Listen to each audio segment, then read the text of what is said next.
And my Grammy passed away too, and yeah, I know. But it's okay. She was 100 years old and lived a really good life, so. And there was a lot of other prayers I missed, but we'll catch up. All right, so we're going to start. As for those of you who have been here, we've been going through the book of Corinthians, 2 Corinthians, and as Paul kind of shared that, First Corinthians was kind of like Paul coming to the church and saying, smarten up, guys, and kind of beating them up on all the things that they were doing wrong, which, things aren't much different in the church today. We get caught up in divisiveness and all kinds of things, and I was thinking, how many people would be horrified that I would play a Catholic hymn in a church, but I have been somebody that has always believed, the three streams of Christianity, whether it's liturgical, about tradition. I mean, I like the tradition of lighting candles. I think fire is a symbol of the Holy Spirit. I think it's a beautiful living symbol of God, Or if we're, considered evangelical, meaning we go to the Bible, and the Bible is the full authority on things of matter and faith and life, and, from my historical perspective, understanding as it was originally written, not translated by necessarily people who had an agenda. Thinking of like Hebrew, non-gender pronouns that have been eliminated from our very Western Bibles. But just, and also the Pentecostal kind of charismatic stream of the Spirit. I have, done missions work in the Dominican Republic, and I can tell you there were things that were miraculous to me that I was not capable of doing that I was able to do at different times, and blows me away. And still, I have to pinch myself and remind myself that this really happens sometimes. And so, at this church, I feel like, there may be three streams of Christianity out there, but we are still one river of God. And so the stuff we take away from all of it, right? But when we look at the Bible, one of the things that I find is this idea of common sense teaching that has been co-opted by the world sometimes, that we miss out on if we don't pay attention to what the Word says about things. And every once in a while, I'll see somebody post a thing on Facebook, and I'll very gently say, well, what about this? One of those sayings is, I don't care what people think. How many times have we heard people say that? How many times have we said that? Even if we are doing the right thing and somebody is attacking us for that. That is a very worldly way of thinking. Because as a church, we want to be above reproach as much as we possibly can. So we should care what people think. And that's just one of the things that we're going to talk about today, this common sense administration that's found in the book of 2 Corinthians. So we're just going to read through the scriptures here in chapter 8. Thanks be to God, who put into the heart of Titus the same concern I have for you. So this is Paul talking to the church now. For Titus not only welcomed our appeal, but he is coming to you with much enthusiasm and on his own initiative. And we are sending along with him the brother who is praised by all the churches for his service to the gospel. I was thinking own initiative, just being a director, thinking about the managers, people who take their own initiative with good judgment. It's such a good thing. What is more, he was chosen by the churches to accompany us as we carry the offering, which we administer in order to honor the Lord himself and to show our eagerness to help. We want to avoid any criticism of the way we administer this liberal gift, for we are taking pains to do what is right, not only in the eyes of the Lord, but also in the eyes of man. In addition, we are sending with them our brother, who has often proved to us in many ways that he is zealous, and now even more so because of his great confidence in you. As for Titus, he is my partner and co-worker among you. As for our brothers, they are representatives of the churches, and an honor to Christ. Therefore, show these men the proof of your love and the reason for our pride in you, so that the churches can see it. I love that because he sees the importance of, that recommendation, the importance of having a second set of eyes on everything so that appearance of evil can't rear its ugly head and they could be falsely accused. And I think it's sometimes surprising to people that this stuff is in the Bible because it's this amazing book that has all of this stuff and we think, oh, it's new, when we hear it in some leadership conference or something. But we need to remember that all scripture is inspired by God. So it might surprise you to find this practical advice about administration in the Bible. There are so many lofty theological thoughts that stimulate your mind in the Bible, but there's also this practical, down-to-earth counsel about the most ordinary matters of everyday life. And we need to learn the practical as well as the theological. So in Colossians 3:17 it says, "And whatever you do, whether in word or deed, do it all in the name of the Lord Jesus." Now some of you know I have a secular career in family supports and peer recovery support services, and I was interviewing somebody who had worked at Teen Challenge as a intake coordinator for 5 years before coming to work for us as our outreach manager. And one of the things I told him is, can you switch your hats? I said, it's not that Christ ever leaves you when you do this job. It's not that. It's more like we're undercover agents trying to do good in the world, you know? And when he's like, I like how you think, you know, I like how you say that. I said, I don't cross that line, because one of the things the Bible tells me is that I need to respect the authority that I'm under. And when I work for the state and when I work for the Family Resource Center, I am under that authority. But the thing is, working in that does not conflict with my Christian values. And this is how I administer, from the place of being a Christian who follows Christ. So in Corinthians 8, Paul discusses how he administers things. He discusses his administration because he puts into practice a plan so we can see what does it look like when he does this. Paul was willing to delegate responsibility. You caught my mistake there and fixed it. I appreciate that. I have responsibility on 3 lines there. In 2 Corinthians 8, he says, I thank God who put into the heart of Titus the same concern I have for you. So here's the thing. Paul is taking care of a church. The person he has now delegated authority to has the same concern, the same heart, the same passion, the same desire to do good in the world. Paul was delegating part of the responsibility of collecting this offering and administering it to Titus. So he had to have a lot of trust there as his representative. Paul wasn't trying to do everything himself. And I know I've been accused of that in the past, you know, getting a sole proprietor mentality that nobody can do it as good as me, you know, but I mean, obviously that's just not true. I couldn't possibly do everything that we've done over the past 5 years if I wasn't delegating some responsibility. Paul didn't try to do everything himself, and he was willing to delegate responsibility to other people, and recognizing this is the first step in effective administration. Now, I will tell you, I always felt bad asking people to do stuff, because I know how busy you guys all are, how hard life is for some of you. And in fact, just today, I talked to James and Donna, because we really do need somebody to do the clerk work, you know? And I don't know, by a show of hands, is everybody okay with Donna taking over the clerk position and helping be that other hand on the checkbook? Awesome. You know, transparency, right? We don't do anything, you know, for us without us, you know? It's part of good administration.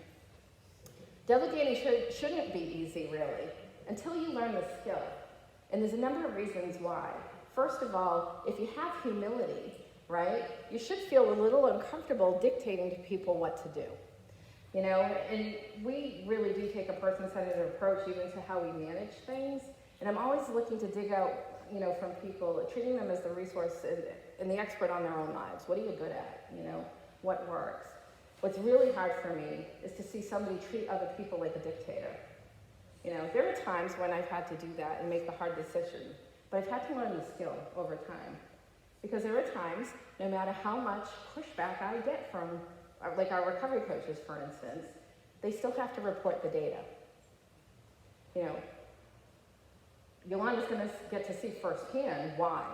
You know, because if we don't show data that what we do matters, we don't get funded.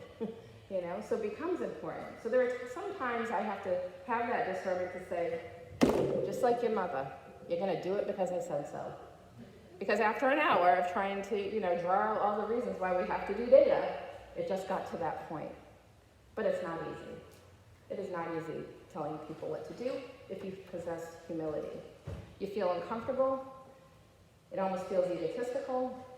You almost expect people to say, who are you to tell me what to do? Do it yourself. Well, Paul was humble. He was a strong leader, but he was humble. He gave directives to Titus because he knew that would result in more effective communication of the gospel. That was his goal. You know, I might be humble, but my goal is to make sure everybody that works for the Family Resource Center gets paid, for the work that they do, the amazing work that they do. So ultimately, my humility gets set aside. I'm not being egotistical. I'm doing what's best for everybody because that's part of my job. And that was what his goal was. What's your goal? When you think of the people in your life that you're kind of charged administering, whether it's your family or your coworkers or, people you might support or, working in the food pantry with volunteers, what is your goal when you're making decisions? Delegating shouldn't be easy until you learn the skill.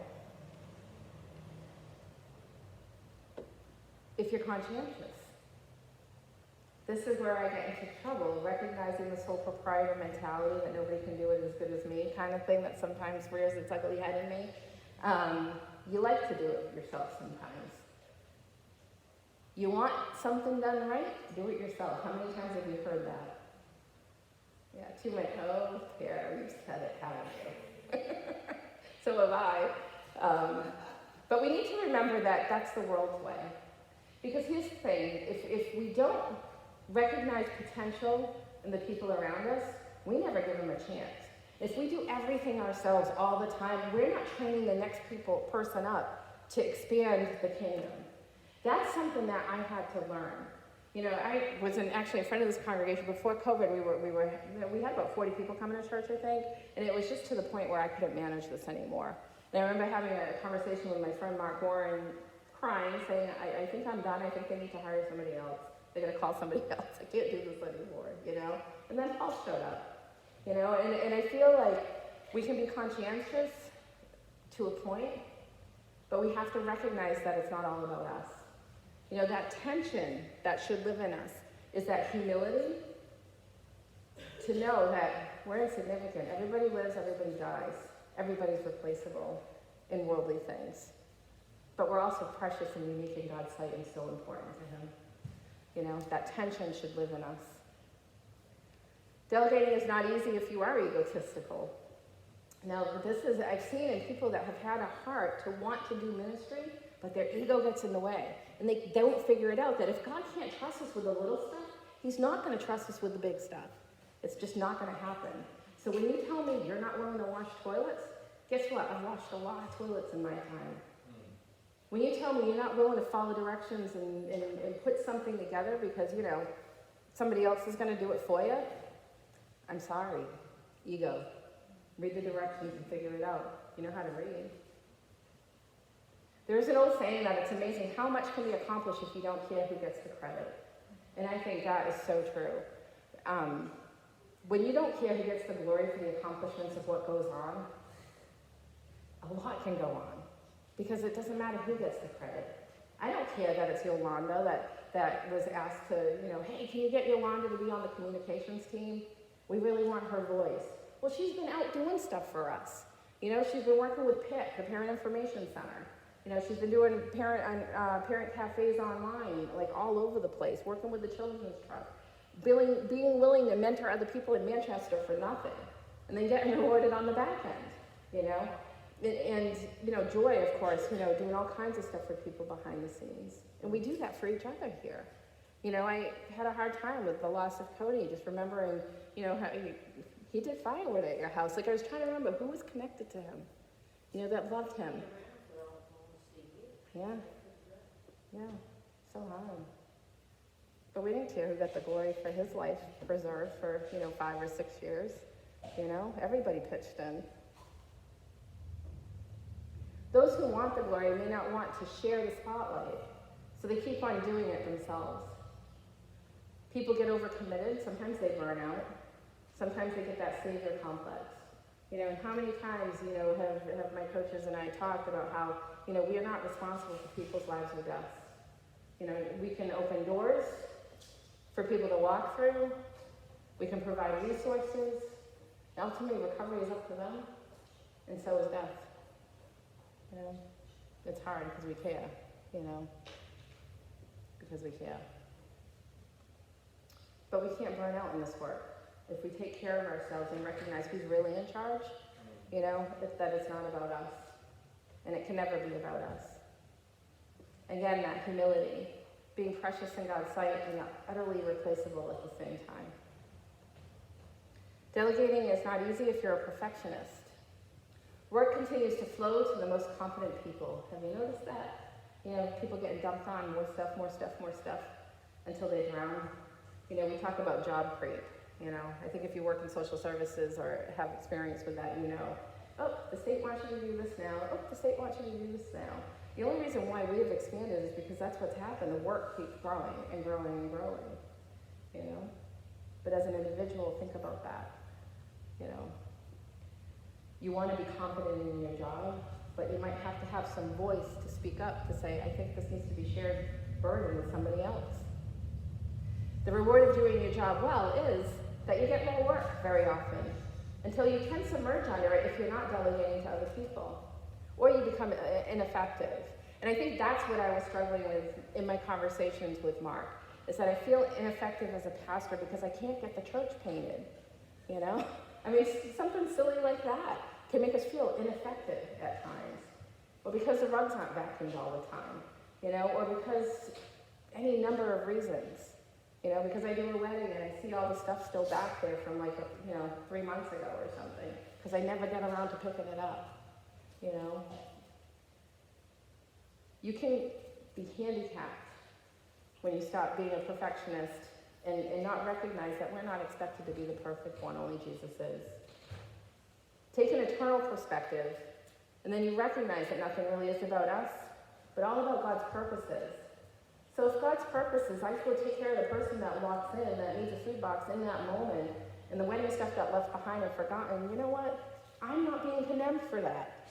I might be bothered that it's part of my personality to get distracted and forget things and say, oh, I forgot that.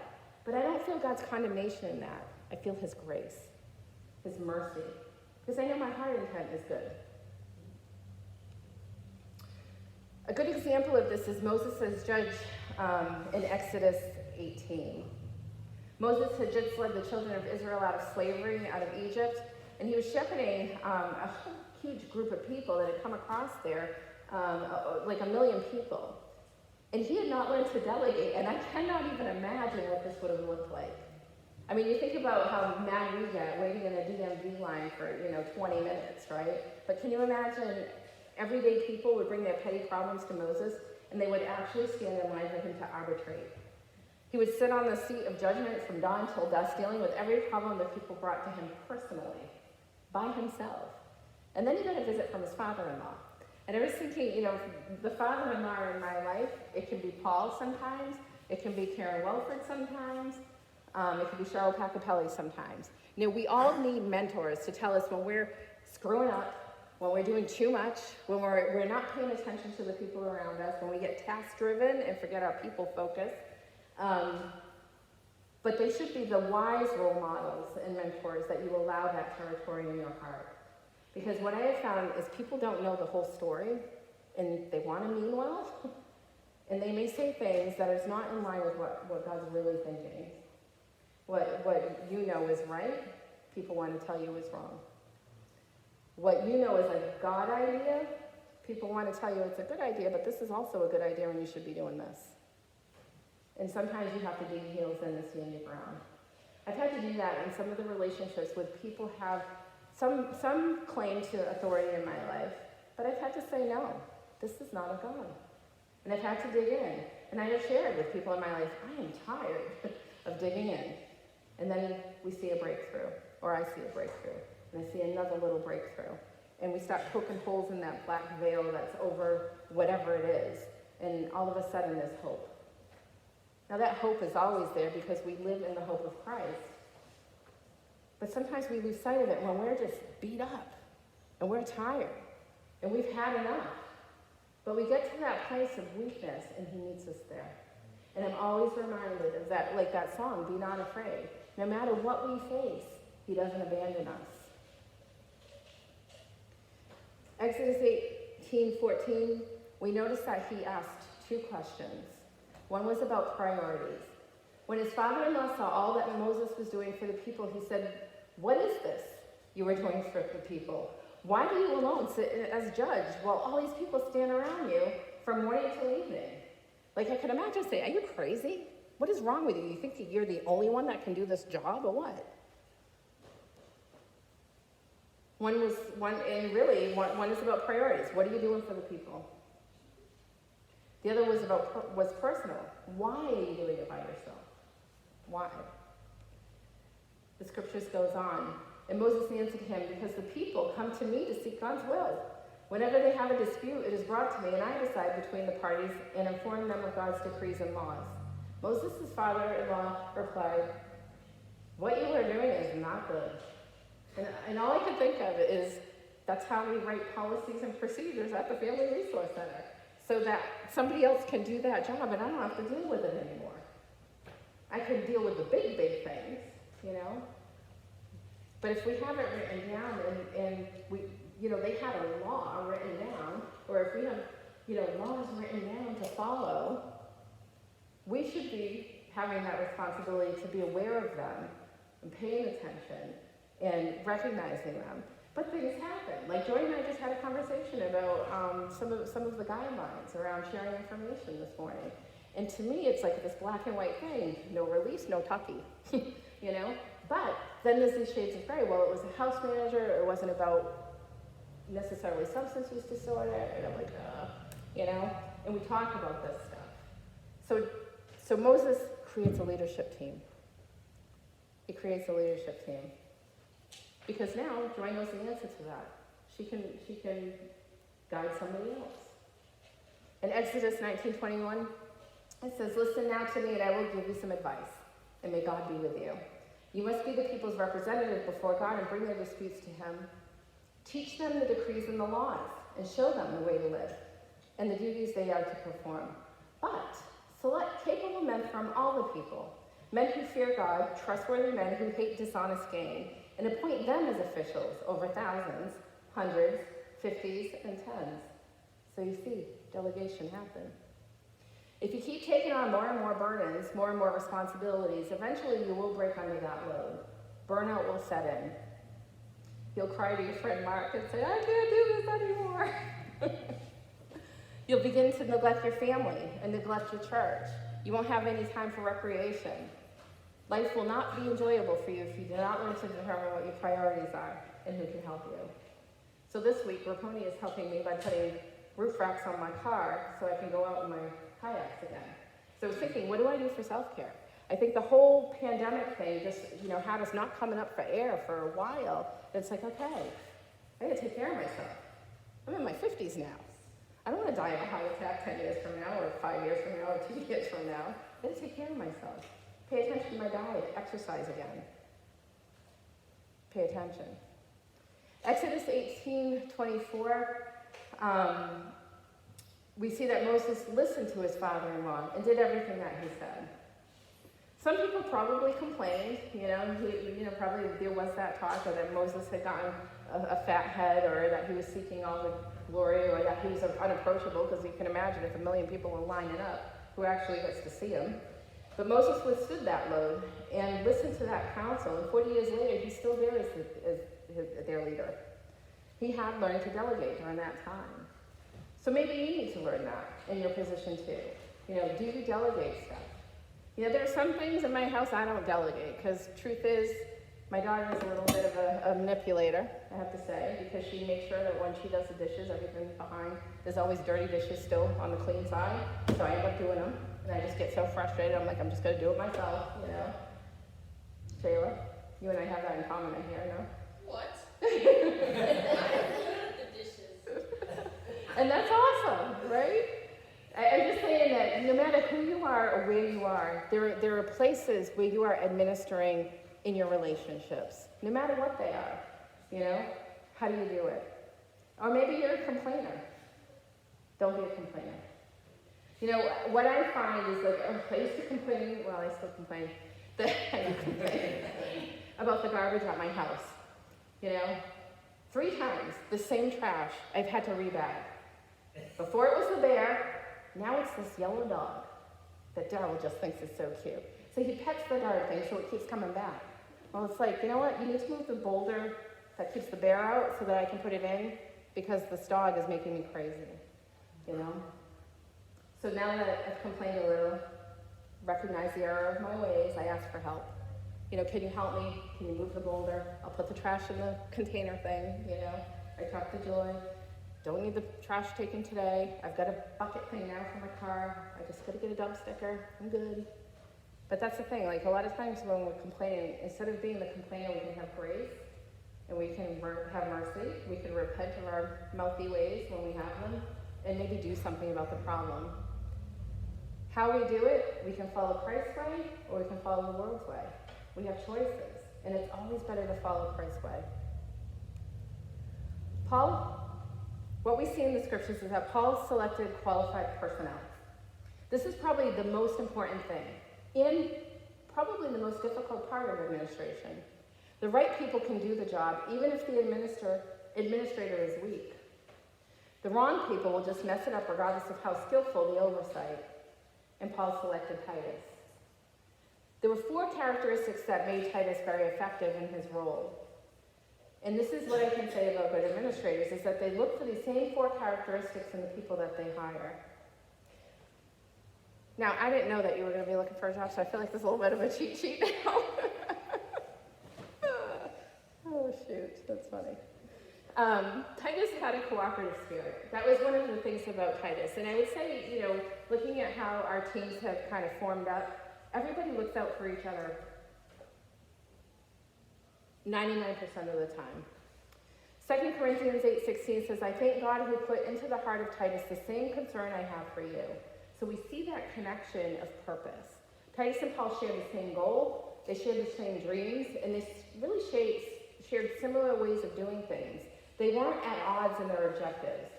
We're often tempted to choose people on talent or training alone, and I've done it twice, and it seems to have been a mistake twice. And it can be really a tragic mistake. There must be a oneness of purpose in the organization. A freewheeling maverick can create unrest among others regardless of how talented. A backbiter or a dictator can breed divisiveness no matter how well educated they are. And that's tough. So the personnel we must select should be team players. In our houses, we should be team players. Dictators, it's tough. We have a parent ed program called Active Parenting of Teens that talks about where people live. Being way too permissive is not good, being way too dictatorial is not good, and that we should be actively working together. They must have that servant's heart. Be willing to clean toilets. Titus had compassion for people.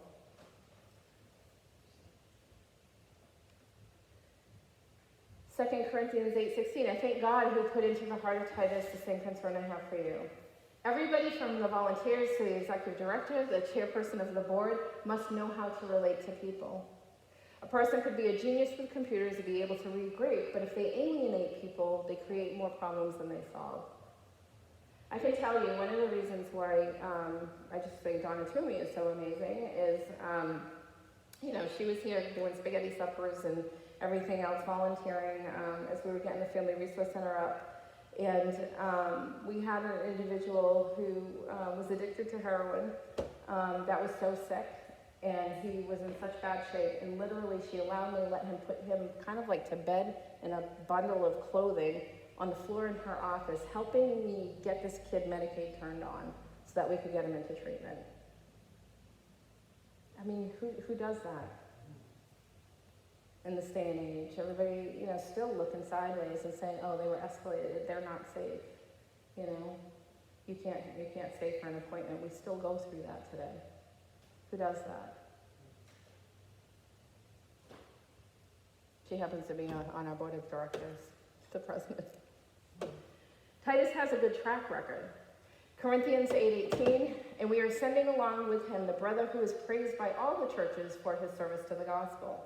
What is more, he was chosen by the churches to accompany us as we carry the offering, which we administer in order to honor the Lord himself and to show our eagerness to help. So Paul knew the importance of good recommendations. Con artists can talk a good game in an interview. An egotist can prepare a skillful resume and make it look good on paper. But character is revealed in the daily productivity and interactions that we have with people. How do you treat people who come in the door?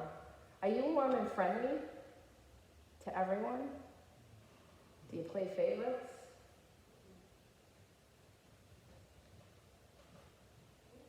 Paul told that story of the pastor who dressed up as somebody that had seemed to be homeless and maybe hadn't taken a shower for maybe a week or two and showed up in the church and just treated terrible. I mean, that's one of the things I think about. Half of us showed up here and you were that person when you were using that example, Ask the tough questions of people who know the individual well. Do they show up on time every day? Do they miss a lot of days because of sickness? Do they tell the truth? Do they follow up on details? Do they get along well with people? Do they know how to follow as well as lead? I think this is a mistake we often make is we look at leadership skills all the time, but we don't think about fellowship skills, because fellowship skills are probably more important than the leadership. As they're saying, if you got boots on the ground that are doing a great job, you can kind of have an inept administrator, but it's still important to have the right people doing the work. Those details reveal character and habits to stay with an individual regardless of how slick their resume is or how good the interview. Now our situation might be a little bit different because we've obviously got a lot of people that started out, just entering recovery that now work with us. But it's been a long mentorship program, a long training ground, and the other thing is expectations, of my leadership team, is that people in recovery need time for their brains to heal, And what's really awesome is to see those people that are still in, maybe 3 years or whatever, now mentoring newer people coming in, or looking for work, or getting jobs.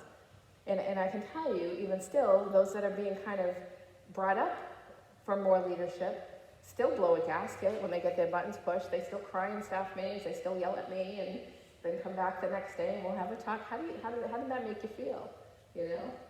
And one of two things happen. I get attacked again, or they tell me, you know what, that was really dumb. And I learned from it, and I'm growing. And they are. And they're amazing. Paul was sensitive to other people. 2 Corinthians 8:20 says we want to avoid any criticism of the way we administer this liberal gift. Now, he was careful with the money. Administrators should not forget where they came from or how they got there. It's very easy for an administrator to lose touch with people. Some administrators become isolated and no longer see the big picture. Some develop tunnel vision and can only see financial problems or personnel problems, but don't see the people anymore. And that's tough. That is tough. Because, I'm not a Donald Trump that's going to say you're fired to anybody the first time you make a mistake, or the second, or the third, or 40 absences later when I finally have to say, I'm sorry, I have to let you go. Because I still have to make those discerning decisions later. Some forget that we are all there to serve people in some way. And for us as Christians, we are still ambassadors of Christ in all situations that we're in. But don't you hate when you go to a restaurant where the waitress acts like you're an interruption when you're trying to get service? She wouldn't even have a job if you were there. I waitressed all through college, and I never did that to people. Because I still think one of the worst things we do to each other in this world is to make each other feel insignificant. I don't care what your job is. Or you take a new car to the service department and they act like they are doing you a favor when you're paying big money for repairs you might not even need, which is what happened with my CX-7. What's worse is when you go into a church or someplace for help and people act like you are in the way or you're bothering them. Don't be like that. The world says, I don't care what other people think. 2 Corinthians 8:20-21 says we want to avoid any criticism of the way we administer this liberal gift. We are taking pains to do what is right, not only in the eyes of the Lord, but also in the eyes of men. It is foolish pride that disregards the opinions of people. I'm going to say that to all of you here who raised your hand that says, oh, I've said that before, right? Because here's the thing. Paul knew what people thought. They saw him taking up the collection. Behind his back, they were saying things. How do we know Paul is taking the money to Jerusalem? Or how do we know that he isn't patting his own pocket? or how much he is using for expenses. Like I've seen so many of the mega churches attacked online because, the pastors have these grand houses. Probably not something I would do, but, Joel Osteen makes his personal money not from his church, but from writing books. So he's got the side business thing. Furtick is another one. I like his messages online. I do. I like listening to him. He's bold. He's out there. He's like real. He shares his stuff like crazy. I might not live a lavish lifestyle like he does, but everything's relative. I got a brand new Prius. I drove a 2005 Prius, so everybody knows that for years, and finally wouldn't pass inspection. I've been paying myself a car payment as if I had a car payment for years in order to be able to get a car. Like I'm so proud of that car. But it's a Prius, not a Jaguar, But I really love it. But I'm not pocketing the money, Behind his back, they may have been saying these things, but Paul didn't answer flippantly saying, trust me, as he was putting money in his pocket. He didn't do that. He gave detailed information to the people as to what was going to happen. He said, Titus is going to go with me. We are taking a brother you selected who has an impeccable reputation. We are going together to deliver this gift. So he left no opportunity for criticism around what was going on with the money. The money in the church needs to be handled very carefully and respectfully as well, so we can avoid criticism. So Paul and I, as the pastors of this church, we don't touch the money. We don't touch the accounts. Our names are not even on the bank accounts here. And we always have 2 signers for every check that goes out of this church because we know this is a place of attack towards churches. Accountability matters. When people set their own salaries or are accountable to no one but a board of their own appointment and their own families are involved, that is too much temptation for many people to handle, even the spiritual people that are really connected to God. Paul is saying people are looking for an excuse to accuse you all the time. That's the way of the world. And how you handle your finances and the way you steward everything that you own, try to avoid criticism. Evil doesn't have to be actually happening for it to do damage. Just the appearance is enough to cause some damage. In fact, Daryl and I talked about this because he got paid cash from the woman that he does caretaking for the father, and had a chunk of, like a wallet of that to pay on his motorhome and with Paul and to do some other things. But he was going to help this woman do a food truck. It's a cash business. I'm like, you better let her know that money's in your wallet. He's like, oh yeah, we already had that conversation. Because I was thinking the appearance could be that he just took the money out of the till. That could have been the appearance. Don't leave the door open. As best you can, don't leave the door open. The greatest administrator who ever lived was Jesus. And really the greatest role model for leadership. And not just my opinion. If you like listening to books on tape, listen to some of John Maxwell's stuff on leadership. There's so much there. There's so much meat there, and it's all biblically based, even though he has a secular business of training leaders. Jesus delegated the responsibility of taking the gospel to the whole world to just 12 men. They weren't particularly trained or skillful, but they had a oneness of purpose. They were self-starters. They were determined. They were coachable. Jesus was sensitive to the needs of the people. He said, if you will take this gospel to the world, I will be with you always, even to the end of the age. And he has loyally done that. Every day, live an intentional life. As a leader who administrates people, in relationships and stewards things in your own life, we need to be servant leaders, or servant administrators even. One of the things to pay attention to is that the happiest people on earth are those who live to serve and give and add value to others. We live a purpose-driven life. Inconvenience will always be part of your life if you do this, because people don't live according to your clock. Serving people doesn't happen on our time schedule. People will be angry with you at times, not seeing the bigger picture when you're serving, but follow Jesus anyway. Value people. Think of ways to add value to people and take the time to do it. Because delegating, it does take time to mentor people and to teach people. It's easy for me to, go downstairs, load in the boxes and weigh the stuff and write down the poundage of the food coming in because Nancy took the time to show me. If I didn't know that, I could do a whole lot of damage if she's not here, or Barbara to kind of guide me. Think of ways that you can add value to people. Look for ways to add value to people. When people are coming across your path on a daily basis, think of how you can make their day better. Sometimes it's just a smile. Sometimes it's just somebody passed me and said they loved the necklace that I had on. Little things can add value to people. Spending time, with a younger person, a younger married man, to mentor him in the ways of relationships when he hasn't had a healthy father. That's huge and adds value to my husband, and I appreciate it. Encourage others to value people.